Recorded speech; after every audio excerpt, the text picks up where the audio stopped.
So, have you ever looked at your fitness tracker at the end of the day and thought, oh my God, I didn't do enough? Or maybe you hit your 10,000 steps and still feel like somehow it wasn't enough. Here's the thing: 10,000 steps a day is one of the most popular fitness goals out there. And it's also one of the most meaningless. In today's episode, I am pulling back the curtain on where that number even came from and how chasing it might be doing more harm than good.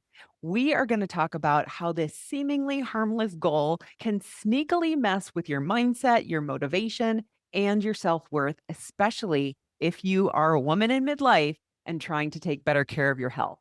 And I will show you what to focus on instead so that your movement actually matters, even if your watch doesn't count it. Stick around. This one might just change the way that you think about health forever. Welcome to the Total Health in Midlife podcast, the podcast for women over 40 who want peace with food, ease in their habits, and a body that they don't have to fight with. Hey everyone, welcome to the Total Health in Midlife podcast. I am your host, Elizabeth Sherman, and thank you for tuning in today.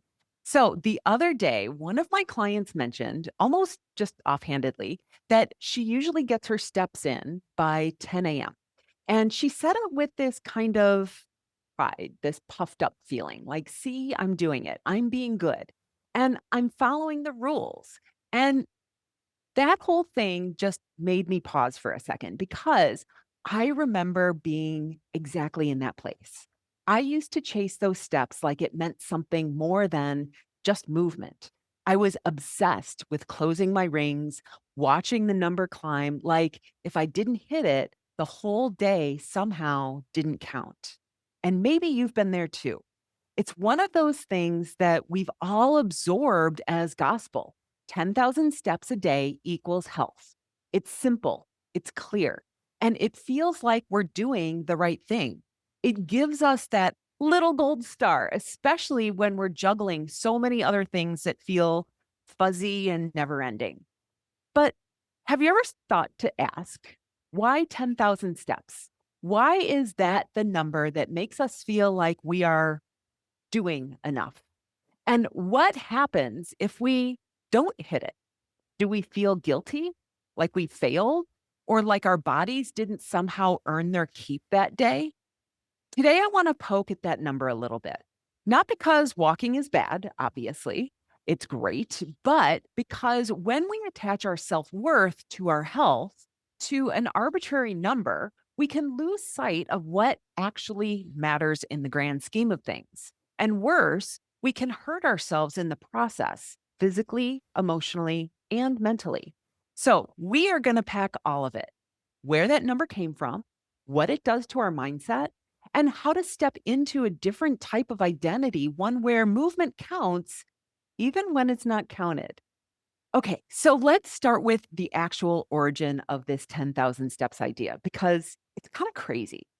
It didn't come from a doctor or a researcher or even a health study. It came from a pedometer company in Japan. That's right. Back in the 1960s, a company released a step tracking device called the Manpo Kai. Now, in Japanese, man means 10,000, po means steps, and kai is meter. I'm probably bludgeoning those words. So, literally, 10,000 step meter. It was a clever little branding move, a nice round number that sounded impressive and achievable. It felt like it was a good goal, but it wasn't based on anything scientific. It was just marketing. And somehow it stuck. And decades later, we've got Apple Watches, Fitbits, and phones all reinforcing this number.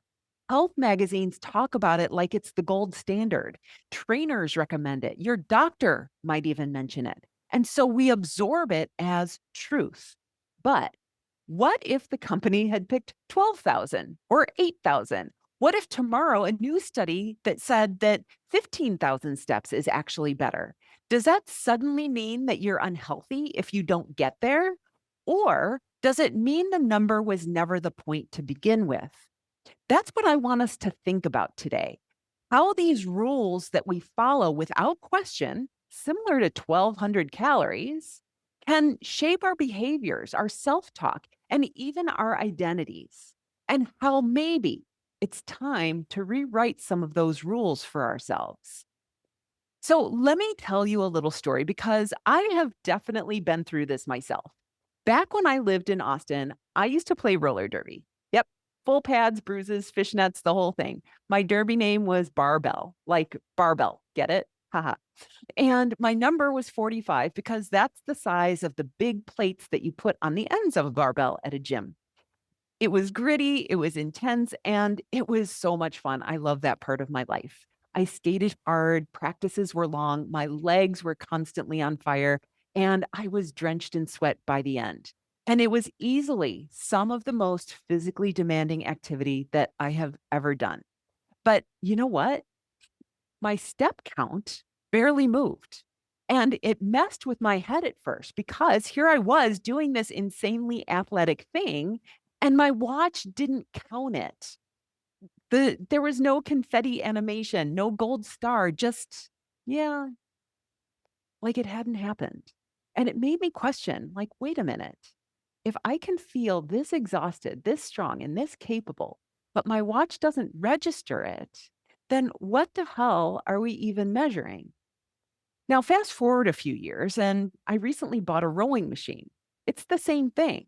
My heart rate is up. I am working out. I'm dripping with sweat. I've been moving for 30 minutes, but again, I'm not getting many steps in. Definitely not 10,000. It's really difficult for me to get 10,000 steps in a day. So now I barely glance at that number anymore. I track what I care about. I pay attention to how I feel in my body. I listen to my energy, my sleep, my strength, and that's what matters. And I've got to tell you, there is so much freedom in not needing your movement to count in order for it to matter. I move because I am someone who moves, not because some arbitrary number tells me that I did it right. So, why do we cling so tightly to these numbers?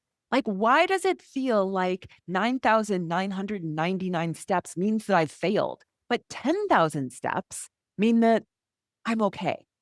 Because somewhere along the way, health became moralized. It stopped being about how we feel in our bodies and started being about whether we were doing it right. And this shows up everywhere in the work that I do. I'll be on a call with a client and she'll list out all of the great things that she did this week, like she's reporting into me as her health priest. And I've been eating lots of vegetables and I got in all my steps and I haven't had any sugar. And I always want to say, are you telling me this because you are proud or because you want me to tell you that you're okay? Because I get it. When we have been raised in diet culture, it trains us to believe that there's a right way to eat, a right way to move, and a right amount of effort to exert. And if we follow the rules, we earn the reward at the end, the gold star, the pat on the back, the inner critic that might stay quiet for another day. But when we treat health like a moral scorecard, we also start playing weird games with ourselves. There's this concept called moral licensing. Basically, it's when you do something good, you subconsciously give yourself permission to do something quote unquote bad. It's the whole I walked today, so I earned this with a brownie mindset. And the funny thing is, this only really happens when the person doesn't see themselves as someone who moves regularly. There was a study done where participants did a charity fun run, and afterwards, researchers offered snacks. People who didn't usually exercise took way more snacks than the ones who already identified as active. Why? Because the non exercisers saw the run as a big deal, a ticket to indulgence. The regular exercisers, it was just a regular Sunday. So when we don't see ourselves as healthy, active people, we need proof. We need the number, the streak, the sticker chart. But when you become someone who just moves her body because that's what she does, you don't need the numbers to tell you who you are. There was a time in my life when I was so committed to quote unquote doing it right that I ignored every signal my body was giving me. I had a stress fracture in my ankle, and I still went out and limped my way around the neighborhood just to hit my 10,000 steps. Not because I needed the movement, but because I needed the validation. I was worried about what would happen if I didn't get that. I didn't want to feel like I was slacking. I didn't want to break the streak. I didn't want the number on my watch to be low. And looking back now, that kind of rigidity wasn't discipline. It was fear, fear of not doing enough, fear of not being enough, fear of losing control. And recently, I read this newsletter from another coach who mentioned that his wife does the same thing. She will head out at 11 p.m. at night if her tracker says that she's just a few steps short. And I get it. I really do. That commitment is strong, but also it feels totally misaligned. Because what is the cost? What happens when we get sick or we're traveling or we're just tired? If our movement only counts when we're tracking it, or if our self worth is tied to what the data says, then what happens when life doesn't go as planned? Do we feel like failures? Because health isn't about punishing ourselves with rules, it's about supporting ourselves with care. And sometimes that care looks like moving, and sometimes it looks like rest. So if we're not chasing 10,000 steps, then what should we be aiming for? Here's what I want to offer. It's not about steps. It's about being the kind of woman who moves her body, not because her watch says to, but because she likes the way it feels to move, because she knows that movement helps her to sleep better, think clearer, stay strong enough to lift her suitcase into the overhead bin without help. What if the goal wasn't to track your activity, but just to be active? To be someone who walks the dog, stands up between Zoom calls, dances in the kitchen, stretches before bed, someone who moves throughout her day instead of sitting through it. And if 10,000 steps feels miles away right now, here's your permission slip. You do not have to get there tomorrow. Start where you are. Add 10 to 20% more steps every 2 weeks. That's it. If you're at 4,000 steps right now, aim for 4,500 or 5,000. Let your body adapt without panic or punishment. And remember, some of the best movement doesn't show up on a step counter. Strength training, yoga, rowing, Pilates, swimming, these are all powerful, valuable, life giving forms of movement, but they don't always count according to your watch. So let's stop pretending the tech knows better than you do. Because being active all day long, standing more, moving often, walking in little chunks is way better for your health than sitting all day and then cramming in 45-minute walks to hit a number. This isn't about the perfect workout. It's about building a life that serves you.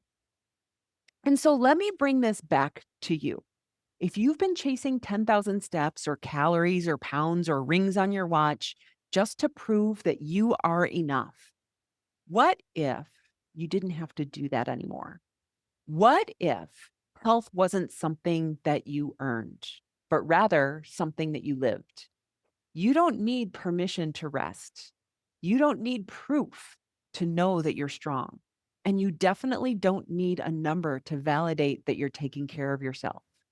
Start thinking like a woman who moves because she wants to, because it feels good, because it keeps her sharp and steady and connected to her body. If you are ready to stop measuring and start living into your health, I've got a guide that'll help. It's called the 8 Basic Habits That Healthy People Do, and it's the foundation of everything that I teach. It's simple, it's sustainable, it's no gimmicks, just the stuff that actually works.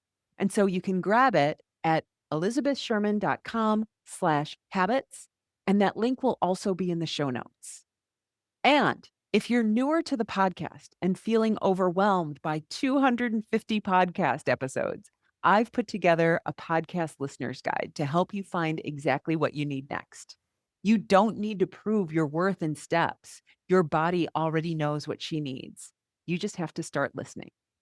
That's all I have for you today. Have an amazing day, and I will talk to you next time. Bye bye. Thank you for joining us on today's episode. If you're feeling overwhelmed by all the health advice out there and looking for something that's straightforward, my 8 basic habits that healthy people do guide and checklist is just what you need. It breaks down essential habits into simple, actionable steps that you already know how to do. By following these habits, you'll set yourself on a path to better health, surpassing most people that you know. To get your free copy, just click the link in the show notes or go to elizabethsherman.com/habits. It's an easy start, but it could make all the difference in your health journey. Grab your guide today and take the first step towards a healthier you.